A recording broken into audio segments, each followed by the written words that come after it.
Okay, so an introduction to Revenge of the Nerds by Taylor and Smith. They start off by this kind of what they talk about as a sort of position as a sort of foundational incident, right, between NBC Universal and Apple, the negotiations. Specifically, let's kind of be precise about this, but what year is this? This is in August 31st, 2007. Apple announced that NBC Universal had refused to renew its contract to sell television shows on the iTunes platform. So NBC Universal had been selling their content to Apple, putting it for sale through iTunes. Apple, in the renegotiation of the contract, Apple sets out its terms. NBC Universal doesn't like those terms, and so they basically threaten, right, to pull all of their content. Why? Because they think they have leverage. Apple calls their bluff, and in the end, the move is so bad for both NBC Universal, but also the other major television networks. They have to kind of come crawling back to Apple, right, and take the original terms that they had basically kind of turned down to get their content back on iTunes. This is a foundational incident because Taylor and Smith make the claim, or they present evidence that suggests that what happens when NBC Universal content is pulled off of iTunes, that in order to fill that gap, that consumers and viewers aren't going to the platforms that NBC tried to provide as an alternative. Instead, they go to piracy. And so this is a moment that they suggest is huge for media piracy. I'm going to think that they're talking mostly about North America. Yeah, I think it's pretty clear, right? But what they're suggesting here is that this isn't just a kind of beef between two media giants, right? Apple and NBC Universal. Again, NBC Universal, they're a media conglomerate, so it's both Universal Pictures, the film studio, and NBC, the television network. But rather that there's something kind of more, a deeper problem going on, especially in how these sort of deals are done and the nature of the industry, right? And specifically, part of it is the sort of growing, and we talked about this on Tuesday, but the growing influence of iTunes, right? And especially in 2007, between iTunes and iPods, right? That this is something that we saw also on Tuesday, again with the Hollywood Avengers, that not having Apple on board meant that even if Ultraviolet consisted of all these studios coming together, they don't have a delivery system because they don't have iTunes, they don't have iPods, they don't have Macs and iPhones, right? And so we're seeing an earlier moment where we're really kind of, this is sort of coming to a head or really sort of forming, where Apple has already established itself as a really kind of significant kind of provider of media, in the sense that a lot of people are actually using iTunes to watch their television content in this case. I think which is mostly what they're talking about, right? On 117, after all of this has kind of gone down, there's a quote from NBC Universal CEO at the time, that Apple has destroyed the music business in terms of pricing, right? So again, we see what really does it come down to, at least in some accounts, it's like the problem of pricing and what streaming and content available on the internet does to, for example, like the market and the economy, right? That people, so on one hand, right, and they mention it, that iTunes can be kind of credited for undoing, let's say, quote unquote, the damage of like Napster or LimeWire, and the idea that music is something that we no longer pay for, right? That it becomes normal again to pay for music, like 99 cents a song, $1.99 a song. But that pricing is going to be that value is very, very different from the pricing, for example, of CDs or tapes. or records, LPs, right? And that's what Zucker is really talking about. Is it's simultaneously a problem that they're changing, right? The kind of ideas of value that the consumers have. The other problem, right, is that it's Apple that's doing this, not the industry, right? That's really kind of, who gets to say, who gets to set these things.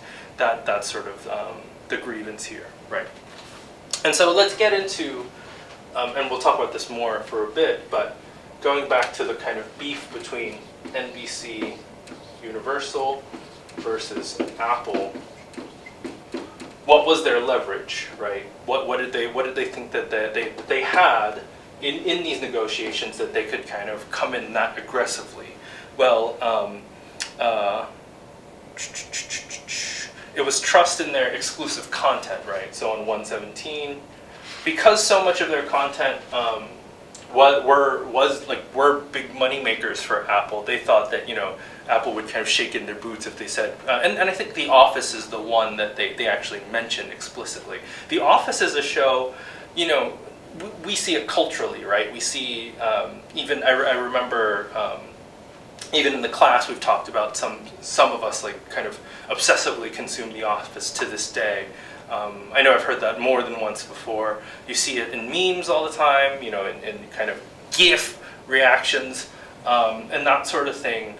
But it's also very clear that The Office is kind of an important a commodity, that it's for the streaming rights, it's important that it's on a platform, whether it's on Netflix, right, or I don't know if it still is, and in this case for iTunes. So NBC maybe kind of trusted that, or put a little bit too much kind of trust in something like The Office, or 30 Rock would be another show that I'm sure, right? So let's see. Oh, so that's part of it, right? The other thing, it was the top supplier, this is still on the first page, the top supplier of video content to Apple's iTunes stores, reportedly accounting for 40% of Apple's video sales. So if you think about this, is that NBC Universal was directly responsible for 40% of all the videos on iTunes in 2007 to 2006, or around this time, because they don't give us the data, or it's probably in the footnote, or the citation.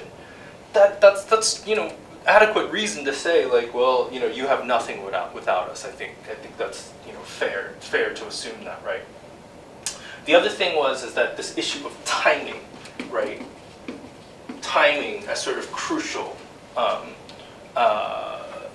and we've talked about this in numerous ways, whether it's the timing of releases, right? The timing of when you release a film, when people are liable to spend money. If you think about our current moment, we're going to slowly here in Maine start to see tourist season, and which means that that's when a lot of businesses thrive, right? But that's not really going to happen. So but on the other end, the timing for NBC Universal was that Apple was just about to roll out the iPod Touch, right?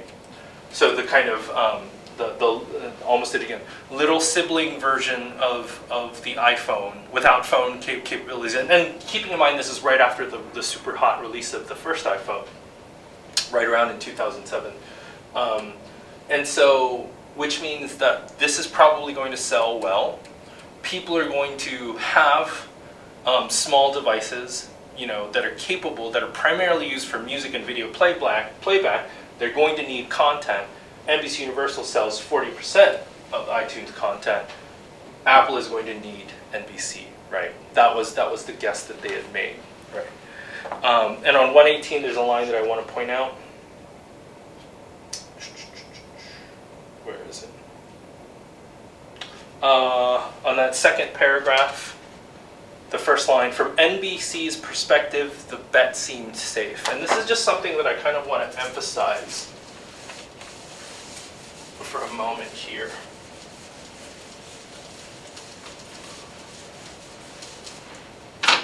The bet,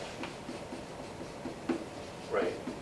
The bet being NBC Universal's gamble, right? To try and kind of go into negotiations aggressively to sort of force an outcome that would behoove them, that would benefit them. But just this idea of the bet or of gambling, right? It's just something that I kind of want to emphasize as something, in this context we're talking about business, but really just in relation to capital, to how much of it is, or capital, as in capitalism, how much it's always kind of risky, that risk is so central to capital, right? Also, like, the other way to think about, like, precarity, right? So in this case too, sort of the relationship between risk and reward. This is just, this is par for the course, and it's something to think about, especially in our given moment where we're seeing what's happening to globally, like the world economy, let alone the U.S. economy. But that this is always kind of predicated in it, right? That it's as safe as a bet as it is, it's still a bet, which means that there's still risk and there's still a chance that it's not going to go your way. And yet we kind of tend to forget this. We tend to think of it as something as like, totally stable, totally mappable and knowable, and that the outcome will always be kind of consistent, and it's just not the case. Okay, on 118, just to point out, one of the reasons, relatedly, that that NBC Universal went this way was because of a prior sort of encounter that was very, very analogous. I'm hoping you can see the marker. I can't really see the viewfinder of the camera. Maybe this one's darker. So if you have NBC Universal and then you have Apple on this side, NBC Universal was also trusting, according to Taylong and Smith, the outcome of a previous sort of transaction between whom? Disney and Target. Now, so in a similar sense, Disney threatens to pull, let me see if I'm getting this right. Oh, right. Target pulls Disney's DVDs because they're unhappy that Disney is selling their content on iTunes. This is on 118. But it backfires, right? And because Disney also, and this goes back to media conglomeration, this was mostly about the animated films, right?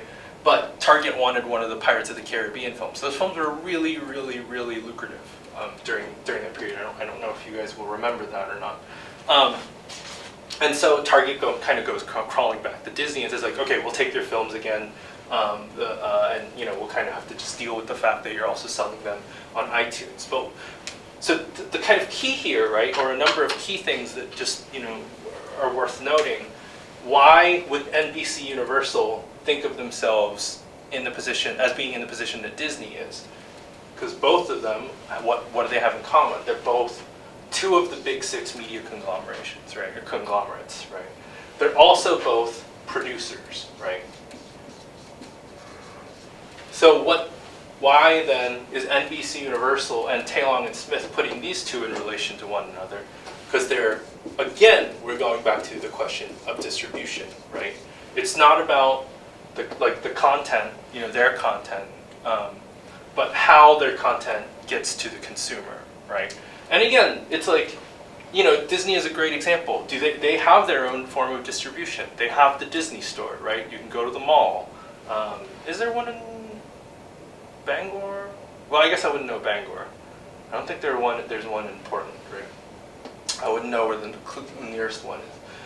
But the Disney store doesn't, and Disney World or Disneyland for that matter, but those places just don't have the amount of reach that a Target does, that a supply chain does, or just like a chain store does.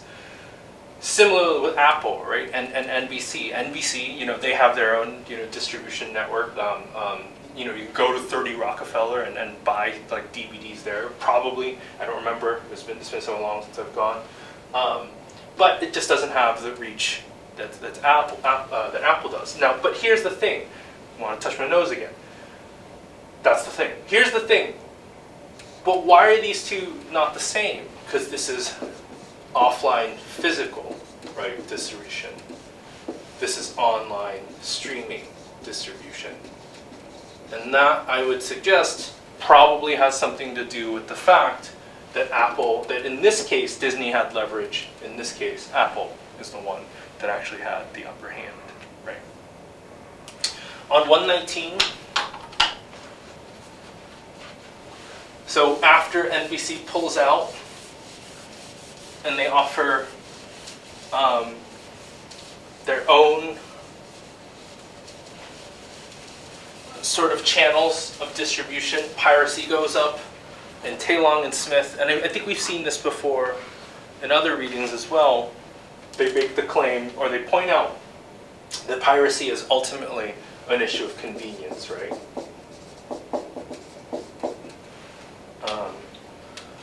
If pirating is easier, right, BitTorrenting is easier than going through NBC, then that's what people will do. That's that's how these analysts and scholars are reading the numbers, right? Conversely, right, on the other hand, because the Netflix interface is so intuitive and so kind of slick, that becomes much easier than pirating, right? And because so many people have it and have access to it, right? We've seen that, we've already kind of touched on that, right? Okay. And it is, you know, and like kind of finally, at least in relation to this, the fact that it, like once people, like their suggestion is, me personally, I guess I would say I'm empathetic and open to the claim, but, and maybe I have to read the chapter a little bit carefully to be honest, but I do wonder if this specific incident, this is just worth between us, you, me, and the internet, it's worth thinking about, was this incident so instrumental that it basically kind of led to an entire group of consumers to learn how to pirate because the Office wasn't on iTunes, because that's what the major claim is, right? Is that people basically learned how to pirate. They started pirating other networks too, so it affected ABC and CBS as well, not just NBC. And that even then, when NBC went back to Apple and their stuff was on iTunes, people didn't go back; that they just kept pirating. Clearly, again, this is a historical moment. This is over 10 years ago, so things have shifted again. But during this moment, they're trying to point out that this kind of happened. So, what I'm trying to say is that, I guess, I feel like that's a very strong claim. And again, I don't think that there's not. There's evidence for that, but it's like I kind of want to see more. Is I guess what I'm saying. But finally, just before we move on into the next section, this is just kind of like a methodological thing. Again, just paying attention to how the writers are writing and arguing. On 122, the sort of motivating questions for the rest of the chapter. And again, thinking about your own work, thinking about your own projects, your papers, what are your motivating questions? This is why I keep kind of pointing out at the beginning, what are the ways, what orients us, what grounds us, what are the things that we're thinking about as we talk about this material, as we go through the week. What are the questions that are sort of grounding your work? What are the questions that you're trying to answer? The better the question, the better the material is what I'm going to kind of say. But on 122, but why? Why had the strategies the studios had used to successfully discipline powerful brick-and-mortar retailers such as Target prove ineffective when applied to Apple? Why had power shifted away from studios, labels, and publishers and toward retailers? So again, that's kind of where the chapter is going, and that's what it's about. And we're going to talk about Amazon today, too. Okay, so moving on.